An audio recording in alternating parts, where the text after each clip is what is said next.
मुरमिला गोजौ फरायसालि सामलाय आफाद आरो फोरोंगिरिफोरनि मोनसे बाखनायथाव हाबाफारि।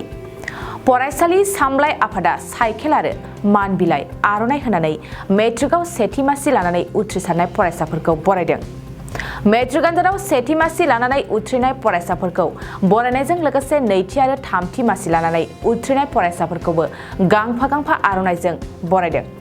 देरसुं बर'नि मासि लानानै सामलायनाय हाबाफारियावनो बेखेवगिरि आलासि महरै भेरगाव जिल्ला इउपिपिएलनि आफादगिरि निर्मल बर'आ, टंला एबसुनि आफादगिरि राजिब बर'आ गाहाय आलासि महरै बाहागो लानानै फरायसाफोरनि थाखाय थुलुंगाखांहोनाय बिबुंथिखौ लाखियो। मिथिनाय बादिब्ला देग्लायनि मेट्रिक आनजादाव सेथियाव सा 6, नैथियाव सा 20 आरो थामथियाव सा 10 फरायसाफ्रा मुरमिला गोजौ फरायसालिनिफ्राय उथ्रिनो हादोंमोन। बरायनायालाय रिजाल्टआलाय आंनिया एसे मोजां जायासै, खिन्थु थेवबो गोजोननाय थाबाय आरोना। मेट्रिकआथ' बारा नंद्राया, भेलु गैया, खिन्थु इयाव बरायनो थाखाय जोबोद मोजां नांदो। गाहाय फोरोंगिरि मेमाबो गैया जाबाय, इनि एसे बोरैबा नांदो, थेवबो मोजाङानो बरायदो सारमोना। स' गासिखौबो आं थेंक इउ बुंनो सानो आरो। बरायनायनि ना साइन बर्ड गंसे, ओमफ्राय साइकेल गंसे, आर'नाइ गांसे होदो। पार्सेन्टआ बेसेबां नोंनिया? पार्सेन्टआ 71.83 आंनि पार्सेन्टआ। दा फरायनाय समाव आइ आफाया माबायदि जोथोन लादोंमोन? आइ आफायाना आं फरायनाय टाइमाव जेब्ला उन्दुनो ओंखारो अब्ला आं साहा लोंनो बियोमोन आरो होमबानि आइया उथिब्रबनानै बनायना होयोमोन। माने गेसाबो जोबना थादोंमोन, अब्ला आइया अर जरायनानै बनायना होयोमोन। आंनि आइ आफानि बहुद सापर्ट थानानैसो आं बेखिनिखौ सहैनो हादों।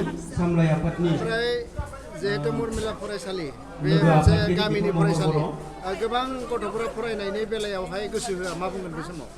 गोसो होआ माने गासै गथ'फोरानो बिमा बिफानि बाथ्राखौ मानिया, जाहाथे बिसोरबो मोजां फरायो आरो मुरमिलायाव फरायनानै जोंनि सायबो माने बारासो लाखिनो हायो आरो माने बारा नाम खालामनो हायो। आं बेखौनो आसा खालामो बिसोरनिसिमबो। दा बहा फरायगोन?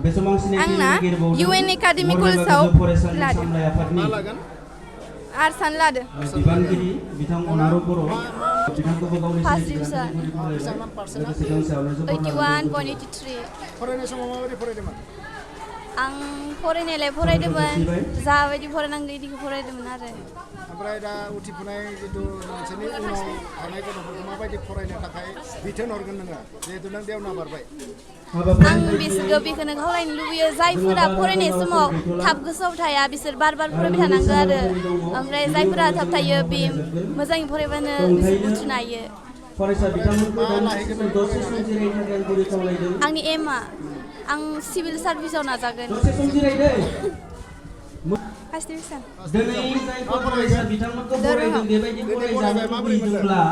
मोजां मोनदों। थांखिया माबा नार्स लानो। आरो दानिफ्रायनो थिग जायाब्ला मोनसे बाखनायथाव हाबाफारि, जाय 2023 मायथाइनि मेट्रिक आनजादाव फरायसाफोरा उथ्रिसार जाबाय बिथांमोनखौ फार्स्ट डिभिजननिफ्राय लास्ट थार्ड डिभिजनसिम बिथांमोना फरायदों। मुरमिला गोजौ फरायसालि 2023 मायथाइ जे मेट्रिक आनजाद, बेयाव मुरमिला गोजौ फरायसालिनिफ्राय गासै 36 फरायसाया पास जादोंमोन आरो बिनिनो 6 जन फरायसाया फार्स्ट डिभिजन आरो गासै 20 जना सेकेन्ड डिभिजन आरो थार्डआ 10 जन। दा बिथांमोनखौ दिनै नैबे जोङो बरायदों आरो बे बरायनायाव जायफोरा फार्स्ट डिभिजन मोनदों बिथांमोनखौ जोंहा कमिटिनि डिसिसन बायदियै बै समाव रिजाल्टखौ नायनानै कमिटिया मोनसे डिसिसन दङमोन जे फार्स्ट डिभिजन जायफोर थाङो बिथांमोननो साइकेल होनाय जागोन आरो बे लेखायैनो देग्लाय जोङो सा 6 फरायसाखौ मोननो हादों आरो बिथांमोननो जोङो दिनै साइकेल होनाय जादों। बिनि उनाव जायफोरा सेकेन्ड डिभिजन थार्ड डिभिजन बिथांमोननो जोङो फिसा फिसा मोनसे अनथोब होनाय जादों आरो बेयो जाबाय जा बिथांमोना जाहाथे गोजौ सोलोंथाइ लानो हाथों, बे मोनसे इनकारेज होनाय जों बेबायदि मोनसे बिथांमोननो होदों, जाहाथे मोजां मोनसे जाथों बेखौ जों खालामनाय जादों। मोनथिनो हानाय जादों गुबुन गुबुन माने हान्जाफोरा बरायो, नाथायबा बरायबिला आर'नाइ होनानै बरायो।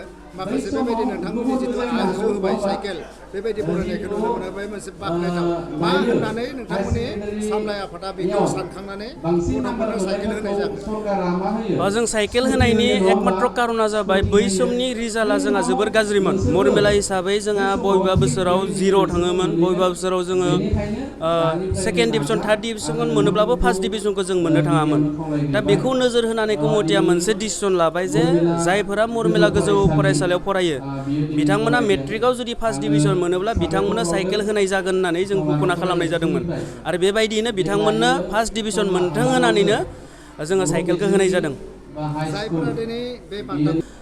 जायफोरा फार्स्ट डिभिजन सेकेन्ड डिभिजन आरो थार्ड डिभिजन नैबे फरायसालिनिफ्राय मोनबाय बिथांमोनखौ जों कमिटिनिफ्राय सानफ्रोमबो जोङो माने हास्थायो जे बिथांमोना गोजौ सोलोंथायाव जाहाथे मोजां मासि लानानै थांनो हाथों जों बिनिफ्राय जोङो खावलायदों आरो आं इसोरनि सेरावबो बेखौनो खावलायदों जे बिथांमोना मोजां जाहाथे थांखिसिम सहैनो हायो बेखौ आं कमिटिनिफ्राय गुरै खालामो जायफोर फरायसाफोरा रिजाल्टआ गाज्रि जाबाय बिथांमोनखौबो आं खावलायगोन जाहाथे नार्भास जानांगौनि खोथा गैया मालाबा समाव फेलारा जाखायो साक्सेसआ सानफ्रोमबो थायो आरो बेखायनो बिथांमोना जाहाथे जायफोर फेल जादों बिथांमोना इयुननि थाखाय जाहाथे मोजां फरायो आङो बेखौ खावलायदों आरो मोजां रिजाल्ट खालामनो हागोन होननानै आङो खावलायबाय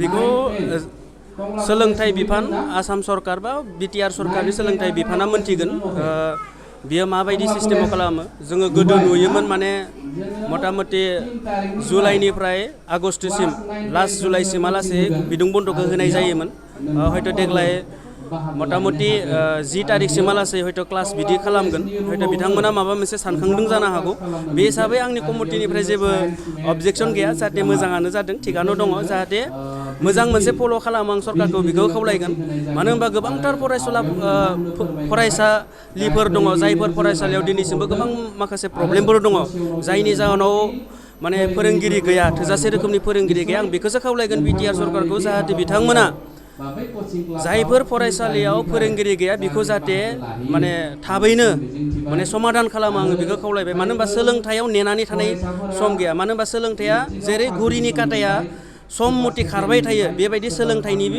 बयगाबो बेबायदि खारबाय थायो बेनिखायनो माने सरकारखौ आं बेखौसो खावलायगोन जे होगोन र' होननानै जाहाथे जानो नाङा माने खालामगोन होननानैल' जानो नाङा खालामगोन माने खालामथारनो नांगोन दानो खालामनांगोन जे माला खालामोबा दानि फरायसाफ्रा मा जागोन जे बेखौ जाहाथे प्रेजेन्स बे माबाखौ साननानै जाहाथे सरकाराबो बेखौ मावो मानो होनबा जोंनि मरमेला फरायसालियाव फोरोंगिरिनि जेंनाया दङ आरो माखासे साराउन्डिं जोंनि जि प्रब्लेम फरायसालिनि सोरगिदिं बेरायानो बुं सोरगिदिं न'नि समस्यायानो जा बेफोरखौ जाहाथे सलुसन खालामनायाव बिटिआर सरकारा जाहाथे मैखोम बाहागो लायो बा मैखोम खामानि मावनो नाजायो आं बेखौ खावलायबाय 2023-24 सोलोंथाइ बोसोरनि थाखाय गोदान मुं थिसननाय लानानै फैदों डन बस्क' डिग्री कलेज साफागुरिया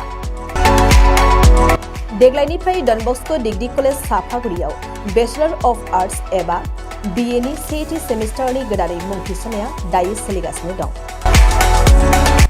चिरां जिल्लानि साफागुरियाव थानाय डन बस्क' डिग्री कलेजआ देग्लायनिफ्राय BA थाखोनि सेथि सेमिस्टारनि थाखाय गोदानै एडमिसन लानायजों लोगोसे बड', इक'नमिक्स, इंलिश, एडुकेशन, हिस्टरी आरो पलिटिकल साइन्स आयदानि थाखाय BA अनार्सनिबो खाबु दं